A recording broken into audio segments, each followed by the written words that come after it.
There is no law in the universe that says that your story must make sense to the entire world. No.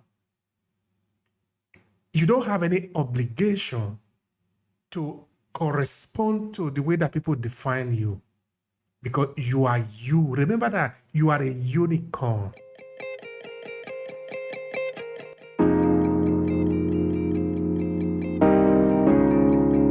There have been more than 170 billion human beings that have walked the surface of the earth. Each of these human beings is a unicorn. When we are born, we are crude. It is not good enough that we enter into the grave crude also.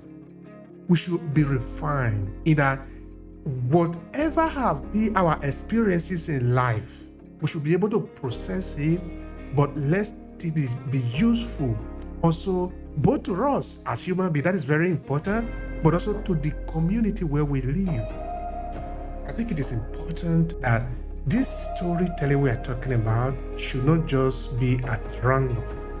Let's be intentional about it.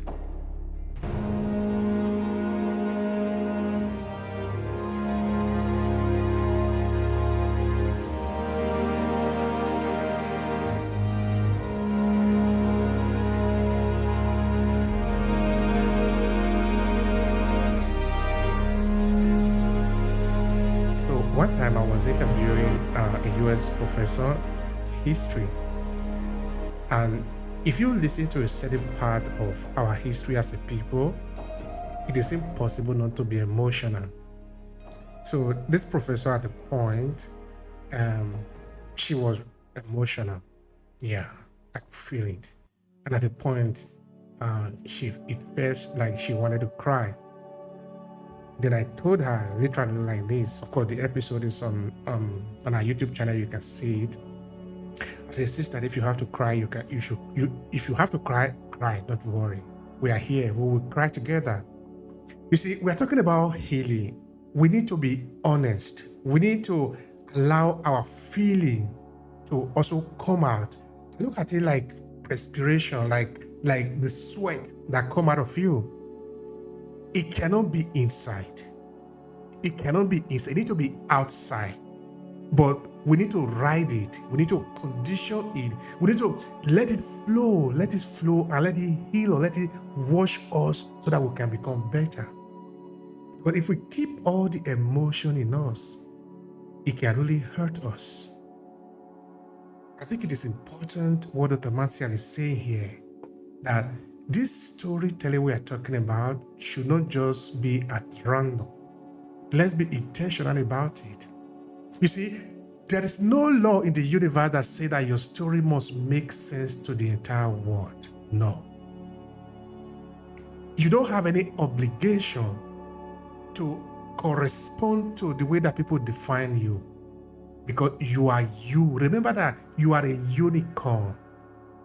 There have been more than 170 billion human beings that have walked the surface of the earth. Each of these human beings is a unicorn.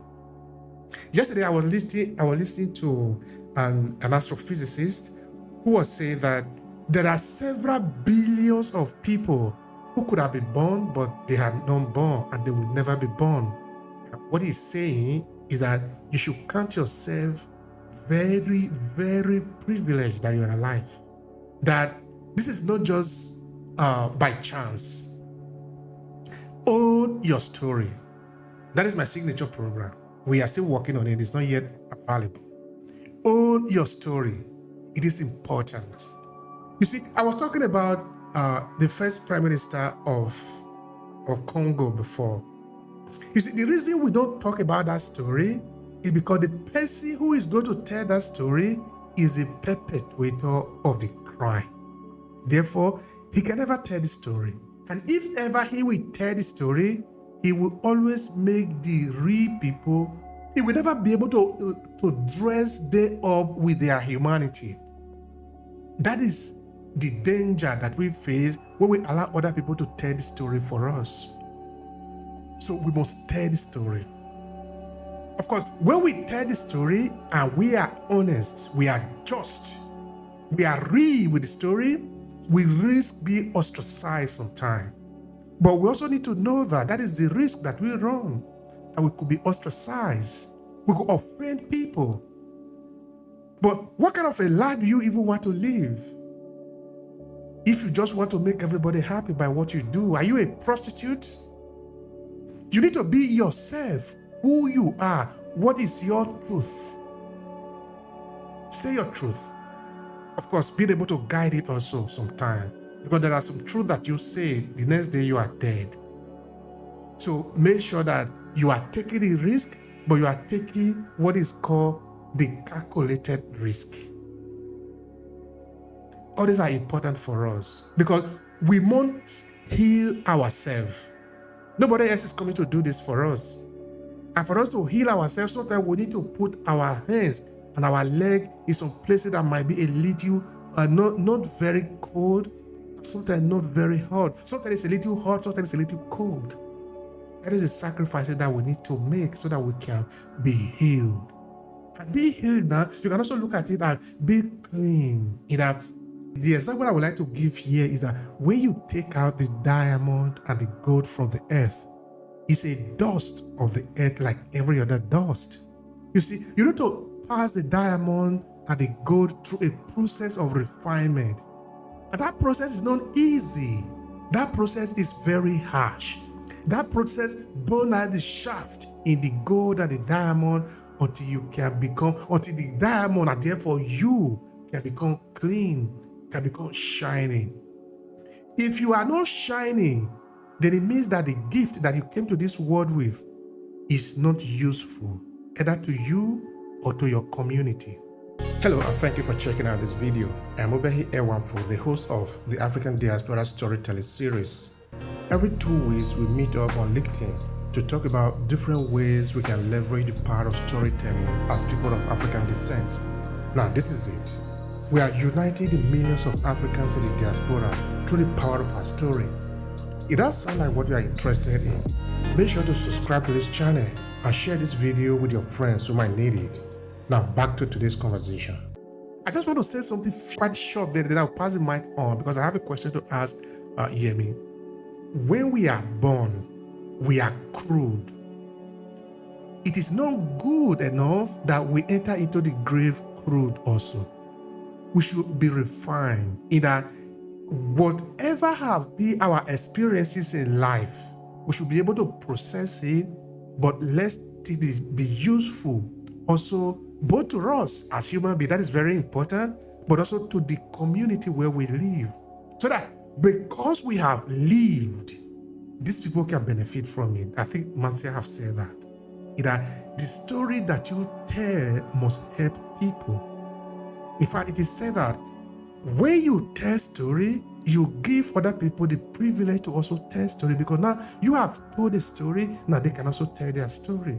Because now they see you as a mirror for them to see themselves. So that as they are listening to you, they're not really actually paying attention to you. You are a conduit. You are a kind of an instrument for them to see themselves. This is highly, highly important, both in this diaspora storytelling series and also in the other storytelling series that we do, which is about business storytelling. It's a very subtle line. We must make the other people that are listening to us the protagonists of the story.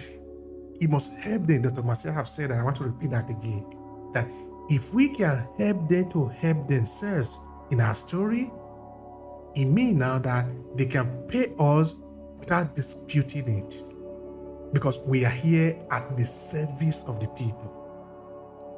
All right, dear Yemi, I have a question for you.